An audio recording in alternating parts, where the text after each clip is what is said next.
Dowry death, इस definition को आपको 4 पार्ट्स में डिवाइड करना है। ध्यान रखो, लेडी की मृत्यु हो चुकी है, मतलब मरना जरूरी है।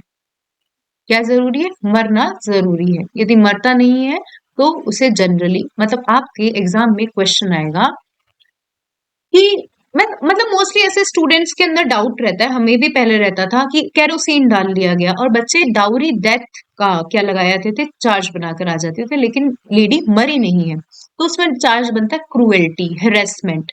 ठीक है, तो ये छोटी छोटी चीजों को आपको ध्यान रखना है, क्योंकि जनरली जब हम डाउरी डेथ शब्द सुनते हैं तो ऐसा लगता है कि जला के मार डाला। ठीक है, ऐसा नहीं होता, जला के मार डाला शब्द ऐसा अपन क्योंकि कॉमन ऐसी चीजें देखते हैं तो अपने मन में बैठ जाती है चीजें, कि आपको ये देखना है कि डाउरी डेथ में मरना जरूरी है। ठीक है, तो सबसे पहला आप शब्द ये देखोगे कि वुमन मर गई है बर्न से। ठीक है, अननेचुरल सर्कमस्टांसेस में कुछ भी उसको इंजरी हो गई है, तो आपने पहला। सेकंड बहुत इंपॉर्टेंट बात है, with in 7 year of marriage. Again मैंने क्या बोला, with in 7 year of marriage, 10 साल के अंदर मरेगी तो उसको आप डाउरी डेथ के उसके अंदर नहीं डालोगे। अगेन आपके मेंस में जजमेंट राइटिंग में के आपको कंफ्यूज करेगा। आप थर्ड नंबर आपको याद रखना है, it is shown soon before death, ये शब्द आपको याद रखना है।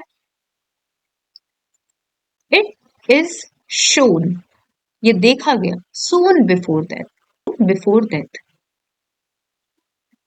क्या देखा गया कि she is subjected to cruelty, she is subjected to cruelty by her husband or relatives of the husband। ये डेफिनेशन में मानती हूँ याद हो गई होगी, तो देखिए, wherever death of the woman is caused by burns, देखो मैंने क्या बोला, burn, सबसे पहले जलना ही दिखता है हमको, by burn, by